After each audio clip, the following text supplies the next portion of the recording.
Episode 8 The Gathering Storm. Scene 1 The Outlands approach. Under a brooding sky, Keon leads the Lion Guard across the dry, crackling earth that marks the border to the Outlands.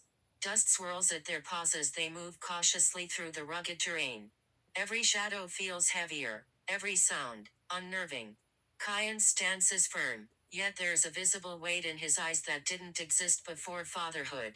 No one makes a move unless I say so, he instructs, voice steady but low. We observe, no risks. We're not here to fight, we're here to understand what we're up against. His team nods silently, sensing the gravity of the situation. The usual boldness in Boonga is quieter now, and even Fuley is more reserved. They all feel the change, not just in the Pride Lands, but in their leader. Scene 2 The Discovery of the Army. The guard scales a jagged ridge and stops at the summit. Below them, a twisted valley stretches wide, and within it, a horrifying sight unfolds. Hundreds of hyenas, lions, jackals, and more march in tight formation. At the center stands a haunting sight, the unmistakable spectral images of Scar and Zira, not alive, but not quite dead, echoes made flesh.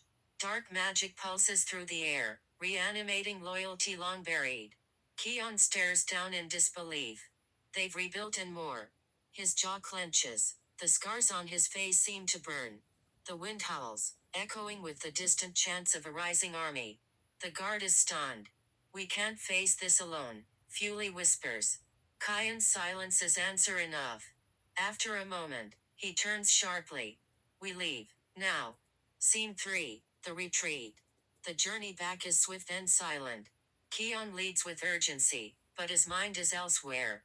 Images flash in his thoughts. Ronnie, still weak, lying beside their cubs, unaware of the approaching threat. His muscles ache not from exertion, but from restraining the instinct to charge, to roar, to fight. But now, more than ever, he must lead with caution, not fury.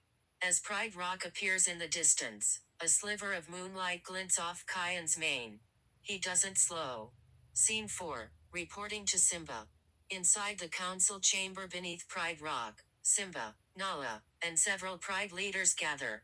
Keon and the guard stand before them, solemn. It's worse than we thought, Keon begins. Scar and Zira have returned. Somehow, and they're not just leading, they're building something bigger than we've ever faced. The room grows cold with silence.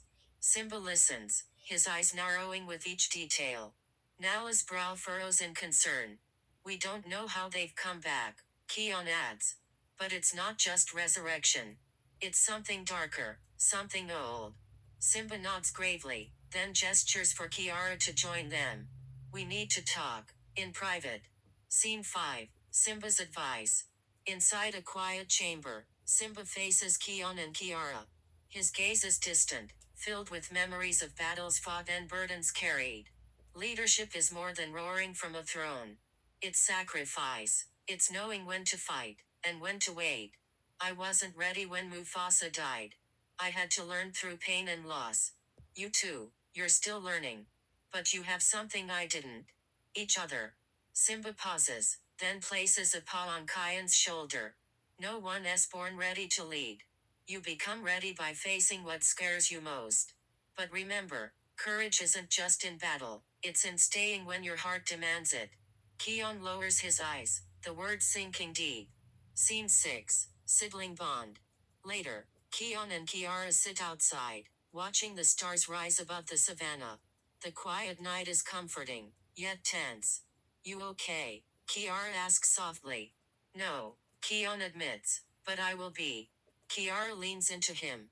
We've been through too much to stop now. Whatever happens, we stand together. Keon finally smiles, a small but genuine one. Always. They sit in silence for a moment longer, the stars reflecting in their eyes. Scene 7 Kyan's decision. Back in the den, Ronnie sleeps, her breathing still shallow but stronger than before. The cubs are curled against her side. Keon lies beside them, eyes wide open, every sound from outside pulling at his instincts. The image of the resurrected army gnaws at him. But then he looks at Ronnie, her frailty, her courage, and at their cubs, so new to this world. He breathes deeply and makes a choice. He whispers into the darkness. I won't leave you. Not now. No battle is worth this risk. Not yet. Scene 8. Simba's understanding. The next morning, Simba, Kiara, and the guard approach the den. They try once more to persuade Kion to lead an assault or join the council's planning. But Kion gently, firmly, shakes his head. My place is here. If I leave, and something happens to Ronnie or the cubs, I'll never forgive myself. Simba meets his son's eyes and sees not hesitation, but resolve. He nods slowly. Then we'll hold the line, until you're ready. For the first time, Kion feels fully seen, not as a warrior or leader, but as a father. Scene 9. The final resolve. Night blankets the Pride Lands. In the den, Kion keeps silent vigil. Ronnie stirs slightly, her paw reaching for his. The cubs nestle against her warmth. Kion leans down and whispers, I'll protect you, always. Outside, thunder rumbles in the far distance. The clouds gather, heavy with the storm to come. But inside, all is still, for now. Kion closes his eyes, not to rest, but to gather strength. He knows the moment will come when he must rise. But until that day, he will keep his family safe. The camera slowly pulls back from the den as lightning crackles on the horizon, illuminating the shadow of the storm that draws ever closer.